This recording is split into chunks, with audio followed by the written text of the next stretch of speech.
Selamat datang di pertemuan ke-6 perkuliahan Introduction to Computer Application bagian yang pertama. Oke, pada pembahasan hari ini kita akan berfokus membahas tentang array, list, dan index. Nah, apakah itu? Kita bisa lihat terlebih dahulu. Nah, secara singkat, apa yang dimaksud dengan array dan list? Baik array maupun list, keduanya itu adalah suatu sistem untuk menyimpan data yang kita miliki. Suatu, mungkin lebih mudahnya, suatu lokasi di mana kita menyimpan data yang kita miliki, bukan seperti biasanya. Kalau biasanya kita menggunakan satu variabel untuk satu data, dalam list ini kita akan menggunakan satu variabel untuk menyimpan beberapa data di dalamnya. Nah, saya akan sedikit membahas tentang sedikit motivasi dalam hal ini yang bisa memberikan gambaran. Nah, kita lihat satu hal di sini. Apa yang dimaksud dengan barisan di matematika ya, secara matematis ya? Barisan itu disebut sebagai kumpulan objek yang diurutkan, ya, dienumerasi, diberikan urutan, ya, di mana pengulangan bisa saja terjadi. Ya, jadi dalam suatu barisan kalian tahu ya, waktu di SMA harusnya kalian sudah mempelajari tentang barisan, bahwa barisan ada yang bisa berulang ya. Yang kalian pelajari hanya bagian terkecil dari suatu barisan, yaitu barisan bilangan. Ya, jadi contohnya satu satu satu satu satu satu, pengulangan boleh dilakukan seterusnya ya, ini barisan bilangan. Kan bisa juga barisan yang mungkin kalian sudah kenal dan pastinya harusnya sudah kenal, barisan aritmatika misalkan, dan seterusnya ya kan. Nah, tapi ini bukan satu-satunya bilangan, bukan satu-satunya barisan maksud saya ya. Karena apa? Karena suatu barisan itu bisa saja bukan barisan dari bilangan, bisa barisan matriks, barisan dari himpunan, barisan fungsi, barisan dari suatu struktur di aljabar ya. Banyak sekali ya. Nah, kenapa ini menjadi hal yang penting? Kita bisa melihat bahwa ketika kita punya barisan, hal yang kita lihat di sini adalah enumerasinya atau urutannya, pengurutannya, penomorannya ya. Jadi contohnya 2 adalah suku pertama, 5 adalah suku kedua, 8 adalah suku ketiga, dan seterusnya. Bagaimana kalau kita ingin mendapatkan suatu angka yang ada di barisan ini? Kita bisa dengan mudah mencari suku kesekiannya, misalkan suku ke n ya, suku ke n dari barisan ini yang kita ingin temukan ya. Ini sangat simpel. Nah, ini bisa menjadi salah satu sudut pandang ya untuk motivasi pembuatan suatu list dan array. Kenapa? Karena kita bisa melihat nanti dalam suatu list dan array ya, kita akan membuat suatu himpunan, suatu elemen yang isinya adalah bilangan yang bisa berbeda-beda ya. Bisa berbeda-beda, tapi ingin kita capai salah satu anggotanya. Kita bisa mendapatkan, misalkan dari A ini kita bisa mendapatkan 54 dengan cara bagaimana? Dengan cara mencari si 54 ini ada di urutan keberapa ya. Nah, dalam hal ini di slide ini yang akan ditunjukkan adalah perbandingannya dulu list dan array, tapi nanti cara aksesnya akan mudah, tidak serumit yang ada di sini. Ini adalah bagaimana dia bekerja di balik komputer ya. Nah, apa perbedaan list dan array? Di sini kita sudah bisa melihat bahwa array itu adalah suatu struktur data yang berisi kumpulan dari elemen ya. Sementara list sebenarnya adalah lebih dikenal secara umum oleh programmer mungkin sebagai linked list ya. Dan list ini yang digunakan di Python untuk penyimpanan. Di Python tidak memiliki array ya, untuk penyimpanan, dia menggunakan list untuk penyimpanannya ya.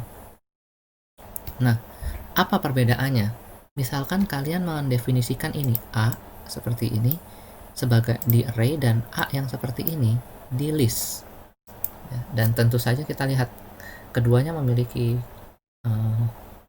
keterbatasan, yaitu apa? Anggota dari list ataupun array berhingga ya. Kembali lagi saya membandingkan matematika dengan programming, bahwa ketika kita berbicara di matematika kita bisa punya himpunan yang isinya tak berhingga banyaknya, tapi di array dan list tidak, pasti terbatas Semua hal yang berhubungan dengan komputer pasti terbatas. Ya, itu didasari oleh keterbatasan dari memori komputernya. Kita tidak bisa membuat sesuatu yang tak berhingga.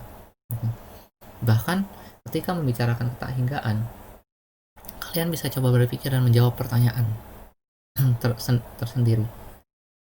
Hal apa yang tak berhingga banyaknya di dunia ini? Bisakah kalian temukan? Oke, silahkan kalian pikirkan itu sendiri. Kalau ingin mendiskusikan itu silahkan nanti kita diskusikan di kuliah live. Nah, kita kembali ke sini.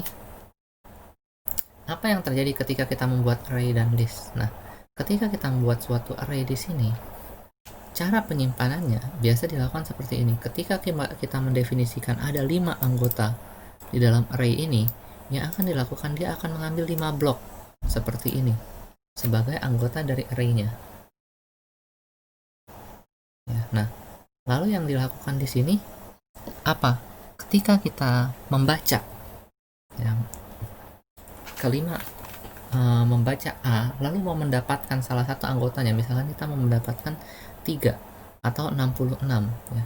Yang akan dilakukan adalah dia akan mencari ya di dalam memori. Jadi di dalam memori komputer itu seperti ini, ada blok-blok yang menyimpan datanya, lokasinya di nomor berapa dan value-nya apa ya. Nah, ketika kita menggunakan array, dia akan mencari blok mana ya yang ada di sini. Jadi dia akan mencari tepat si 2045 ini, karena ini merupakan anggota pertama dari array-nya. Dia akan menunjuk ke sana, lalu dia akan mengecek sampai ujung ya, sampai si 2049 ini, dengan cara dia mengecek siapa saja yang merupakan tempat penyimpanan si A ini ya, karena dia berurutan nempel seperti ini. Nah, jadinya apa dampaknya? Ketika kita mau mengakses data ke-4 dan data ke-5000, tidak ada bedanya. Benar-benar tidak ada bedanya. Yang akan dilakukan, misalkan kalau kita punya panjangnya 10.000, untuk mengakses itu, list akan menunjuk siapa yang di paling depan, ya. Lalu akan mengecek sampai paling belakang datanya apa. Lalu dengan cepat dia akan bisa mencari, oh ini yang ke-5000, ini yang ke-4, gitu ya. Cuma dengan menggeser pointernya saja. Ya. Bayangannya seperti itu ya. Jadi dia seperti ngeblok semua, lalu dia memilih yang mana. Itu yang pertama untuk array. Nah, sedangkan untuk list, dia tidak akan melakukan pengecekan seperti itu. Cuman perbedaannya di list, dia akan menyelipkan satu lagi data selain value yang ada di dalamnya, yaitu apa? Suatu pointer. Kenapa? Karena pada linked list ini dia menggunakan sistem yang dynamic. Jadi ketika kita mendefinisikan suatu linked list, kita bisa menambahkan terus di belakangnya anggotanya. Tapi kan kalian bisa bayangkan, kayak kalian kalau di komputer kalian punya box-box yang dinomorin banyak sekali, ya kan? Lalu kalian menyimpan buah-buahan dalam box tersebut. Ya. Box pertama ditaruh pisang, box kedua ditaruh pisang, box ketiga ditaruh pisang, box keempat ditaruh anggur, box kelima ditaruh anggur, lalu box keenam ditaruh dengan misalkan apel, box ke-7 apel, lalu box ke-8 lagi baru kalian taruh pisang lagi. Nah, apa yang akan dilakukan ketika mau mencari pisang yang ke-8 gitu kan ya. Nah, yang akan dilakukan kalau menggunakan list seperti ini, dia akan menunjuk dulu mana nih pisang yang pertama ini.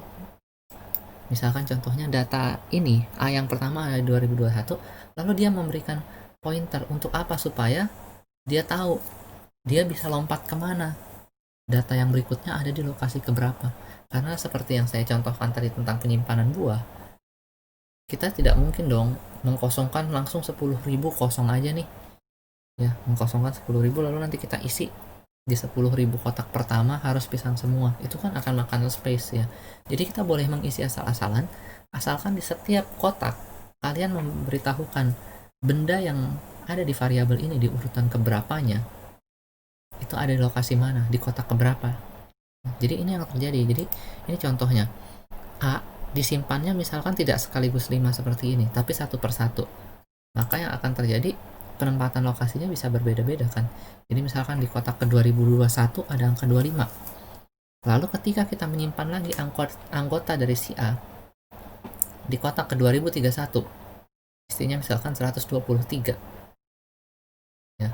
Maka di sini di 2021 akan dituliskan petunjuknya bahwa dia akan lompat ke 2031 yang berikutnya. Jadi apa dampaknya? Ada perbedaan ketika mengakses. Ketika kita mengakses data keempat, dia cuma perlu menunjuk ke data pertama, lompat ke data kedua, data ketiga, data keempat, selesai. Dia tidak perlu mencari sampai ujung yang terakhir. Ya. Jadi itu perbedaan cara pengaksesan list dan array. Nah, ini yang berikutnya. Di Python ada dua penerapan dari objek, yaitu yang pertama tuple, yang kedua list. Apa perbedaannya? Di tuple itu dituliskan, ya kalau untuk definisinya ya, dituliskan seperti ini nih, koma. Jadi kalau kita punya 5 data ya kita tinggal seperti ini ya, ditambahkan terus. Nah, kalau list dituliskannya seperti ini ya, kalau kita punya 5 data juga ya kita tambahkan lagi saja seperti ini. Nah, tapi apa perbedaan signifikannya? Ya, dua-duanya adalah suatu tempat penyimpanan untuk menyimpan data ya, atau elemen yang berurut. Nah, perbedaannya adalah kalau tuple itu immutable. Apa maksudnya immutable? Artinya ini dari kata mutable ya, artinya mute itu, mute-nya di sini artinya dapat dimutasikan istilahnya ya, dapat bermutasi gitu ya, dapat berubah. Nah, jadi yang immutable ini si tuple tidak dapat diubah isinya. Apa maksudnya? Ketika kita punya x seperti ini, lalu kita bilang x yang ke-1 sama dengan 12. Ingat, artinya apa kalau kita menulis seperti ini di program? Kalau kita bilang misalkan a sama dengan 5, artinya kita mengisikan variabel a dengan angka 5. Kalau kita bilang x1 sama dengan 12, ya, ini artinya kita mengisikan x yang ada di posisi pertama sebagai 12. Nah, ini tidak bisa dilakukan di tuple. Kenapa? Karena dia tidak dapat diubah. Jadi begitu kita bilang x isinya ini semua, ya sudah, dia tidak bisa diubah lagi. Sedangkan kalau di list itu dynamic sekali, kita bisa mengubahnya. Ya misalkan kita punya seperti ini, lalu kita bilang x1 sama dengan 12 ya. Nah, ini kan tadi datanya belum ada nih ceritanya kan? Kita bilang x1 sama dengan 12 ya, maka yang terjadi ini nih, yang tadinya 13 berubah jadi 112. Nah pertanyaannya, kenapa 112 bukan 123? Coba dipikirkan. Bisa pause dulu videonya lalu memikirkan itu.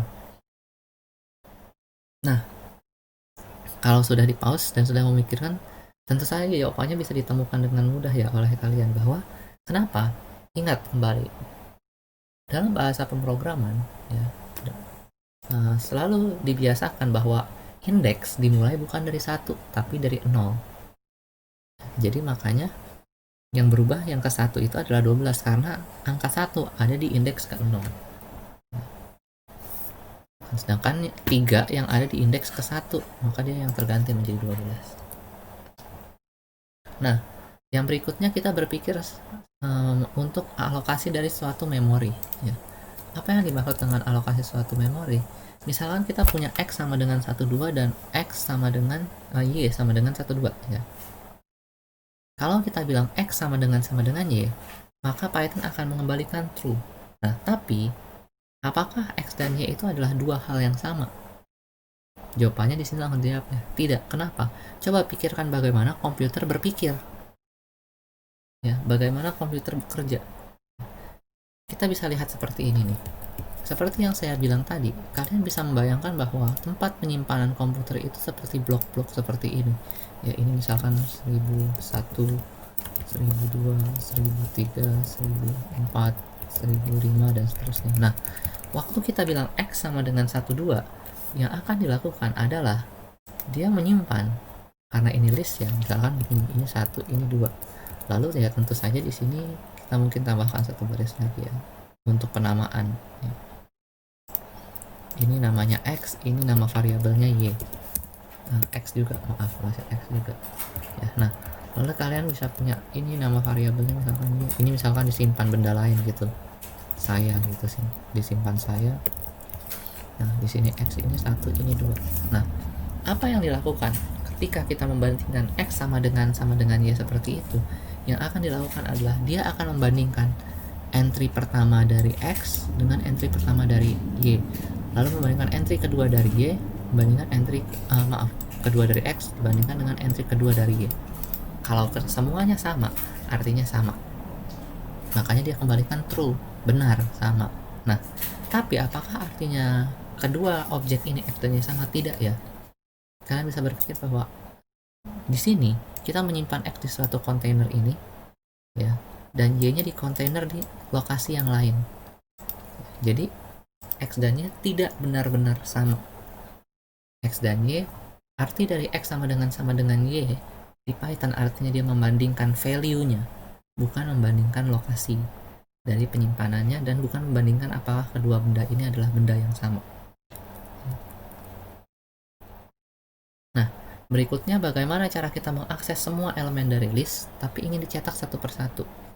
Ya, kita bisa mengaksesnya dengan dua cara. Yang cara primitif ini yang menggunakan loop ya, for i in range 4. Ya, ini loop yang biasa. Kenapa? Karena i di sini adalah apa? Adalah bilangan 0, 1, 2, 3. Maka kita akan bilang ketika kita mau mencetak, kita print X yang ke i. Itu artinya X yang ke i ya. Kalau i-nya 0, 0, i-nya 1, 1 dan seterusnya. Mungkin ini sedikit kurang terlihat, saya besarkan sedikit tulisannya. Nah, ya. For i in range 4, print X yang ke i, X yang ke i-nya yang dicetak ya. Nah, lalu yang berikutnya loop dalam list, kita bisa for i in X. Ini artinya apa? Seperti yang kita sudah pelajari loop in list di pertemuan sebelumnya, bahwa ini akan benar-benar dia melakukan loop di anggotanya. Jadi ketika kita bilang for i in X, langkah pertama dia akan mengecek ini A1, lalu langkah kedua dia langsung cek A2. Dia tidak mengecek lokasinya lagi karena i di sini adalah entry yang ada di dalam sini ya, bukan seperti ini. Oke, lalu bagaimana menambahkan elemen ke dalam list? Kita bisa punya dua cara. Yang pertama dengan append, yang kedua dengan extend ya. Nah, yang pertama kita bisa lihat nih contohnya. Kalau kita punya X sama dengan 1, 2, 3, 4, gimana menambahkan 5 ke dalam X? Apakah kita tulis X tambah 5? Enggak, ini akan error. Kenapa? Ingat, tanda tambah berguna untuk mengoperasikan penjumlahan dari dua buah variabel. List tidak bisa dijumlahkan dengan suatu bilangan di sini, 5 ya. Maka ini akan error. Kalian bayangkan kalian seperti kalau menulis hal yang ambigu. Ingat, komputer tidak bisa menerima informasi ambigu seperti ini. Apa ini artinya? Dia tidak tahu ya, tidak didefinisikan apa penulisan seperti ini. Nah, tapi kalau kalian lebih lanjut sudah mempelajari NumPy, nanti di semester berikutnya kalian lihat ini nanti ada artinya, tapi dibuat artinya oleh pembuat Python ya, yang mendevelop NumPy. Tapi secara literal ini tidak ada artinya kan? Apa artinya penjumlahan ini? Ya tidak didefinisikan nih di sini secara umum. Ya, jadi makanya tidak bisa. Nah, jadi caranya adalah seperti ini. Kita menggunakan functionnya, variabelnya apa? .append, lalu apa yang ingin kita masukkan. Maka hasilnya ya ini nanti akan jadi 1, 2, 3, 4, 5. Ya, nah, tapi bagaimana kalau kita menggunakan x.append seperti itu? Saya akan contohkan di sini mungkin. X 1, 2, 3, 4, lalu kita bilang x.append. Nah, kalau tadi simbol ini gunanya untuk suatu posisi dan list, ini list misalnya kita masukkan 1 ya, mungkin jangan 1, 5 biar terlihat beda sama angka 1 yang dalam. Nah, hasilnya apa? Kalian akan menemukan hasil seperti ini, 1, 2, 3, 4, 5. Apa yang terjadi di sini? Nah, ini adalah hal yang unik nih. Apa yang terjadi? Kalian dapat melihat bahwa kalian memasukkan suatu list ke dalam list lagi ya. Jadi memasukkan list ke dalam list ya. Jadi ketika kalian melakukan hal seperti ini dalamnya list lagi nih. Jadi untuk mengakses 5 ini kita harus mengakses lagi dalamnya. Kalian bisa mencoba kalau mengganti ini menjadi ini misalkan, maka kalian akan punya suatu list yang di dalamnya ada list lagi ya. nanti di praktikum kita akan lebih banyak mempraktekannya, bagaimana untuk mengaksesnya, bagaimana untuk melihatnya ya. Nah, yang berikutnya kita punya extend. Nah, extend ini kelihatannya kan lah, kalau cuma di ini pertama fungsinya mempersingkat ya. Jadi kalau kalian punya x seperti ini, lalu kalian terus x tambah 5, oke, hasilnya langsung jadi seperti ini. Salah satu gunanya adalah mempersingkat penulisan, tidak mau nulis append pakai tambah aja, hasilnya sama gitu. Tapi apa kegunaan lain? Kegunaan lain adalah untuk menjawab suatu pertanyaan yang dikatakan bahwa bagaimana kalau kita punya 1, 2, 3, 4, 5 lalu kita mau menambahkan ini, jangan 1, 2, 3, 4 lagi lah, 5, 6, 7, 8 ke dalam X, bagaimana ya kan? Kalau menggunakan append tadi, kalau kita lakukan hal seperti ini, append seperti ini, kita akan mendapatkan hasil yang tidak sesuai dengan harapan kita, yaitu apa? Ini dan ini, karena kalian memasukkan list ke dalam list. Nah, kalau misalnya ininya dilepas aja, nah kalian bisa coba hasilnya kira-kira apa nih yang ini ya. Nah, tapi di sisi lain kita bisa menggunakan hal yang sangat mudah saja, tidak perlu repot-repot, yaitu menggunakan sintaks dari extend tadi.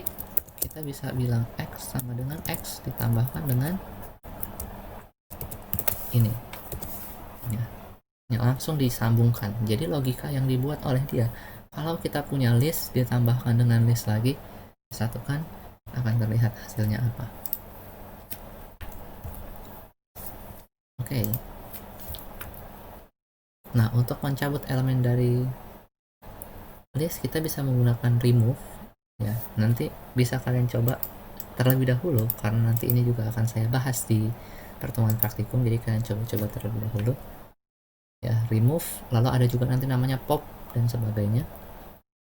Nah, yang berikutnya ini hal yang sudah kita kenal, istilahnya teman lama kita, yaitu adalah apa? String.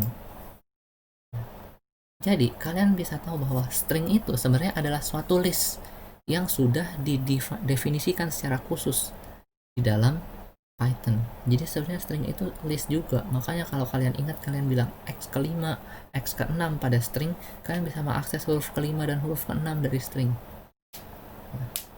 Nah, kalian bisa memisahkan string menjadi list atau list menjadi string dengan menggunakan sintaks split dan join ini ya.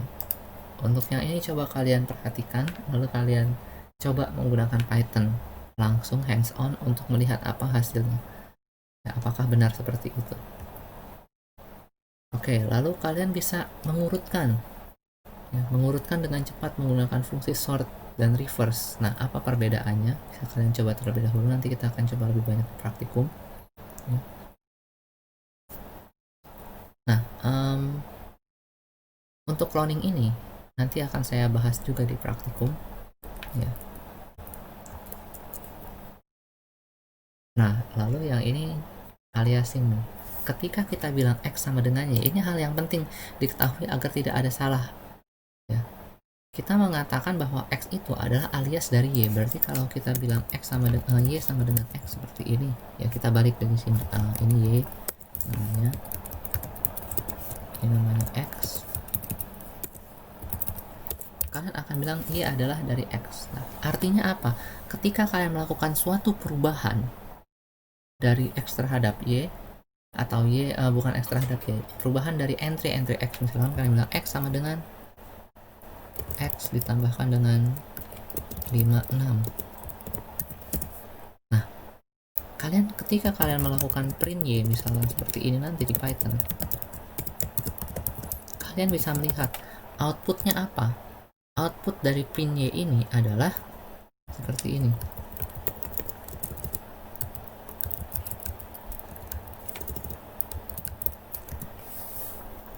ya, outputnya adalah ini. Kenapa? Karena x dan y itu akan dianggap mengacu kepada hal yang sama ya, cuman perbedaan penamaannya saja. Jadi bukan bekerja seperti ini ya. Kalau ini tadi kan kita bisa lihat bahwa kita ini untuk mendapatkan hasil seperti ini, kita membuat x yang seperti ini, lalu kita membuat y juga yang seperti ini. ya kan? Itu membuat yang sama persis tapi beda. Tapi kalau kalian bilang seperti ini kalian cuma memberikan penamaan saja. Jadi misalkan kayak ada orang namanya siapa ya, Freddie Mercury gitu kan, dipanggilnya Fred gitu ya, itu kan cuma penamaan saja ya. Nah jadi seperti itu. Nah itu aliasing. Bagaimana kalau kalian bilang, aduh bukan ini yang saya mau X isinya sama kayak Y, tapi saya mau otak-atik tanpa mengotak-atik Y-nya. Kalian bisa menggunakan ini. Nah, kalau kalian lihat tanda ini tanda yang familiar, sudah kita temui beberapa kali sebelumnya ya. Ketika kalian bermain dengan string ataupun dengan list ya, atau for i in range, kalau kalian lihat ini akan mirip ya. Nah, apa di sini? Kalau kalian mengetikkan ini, sebenarnya kalian mengetikkan start dan end-nya. Ya, harusnya ini yang dimaksud adalah start dan end-nya. Maksudnya apa? Kalau kalian mengatakan seperti ini, X sama dengan Y yang ke 1 sampai 3, artinya di sini isi X adalah apa? X itu akan berisi dari Y yang ke 1 yaitu 2, seterusnya sampai yang ketiga. Yang kedua adalah 3, Y yang ketiga adalah 4. Ingat, tapi 4-nya tidak masuk. Ya. Nah, jadi kalau tadi kalian bilang X sama dengan Y yang dikosongkan seperti ini, artinya kalian membiarkan dia mulai dari awal, berakhir sampai paling akhir, maka akan dapat yang sama persis dengannya. Oke, sampai di sini saja video kali ini. Kita ketemu lagi di video yang praktikum.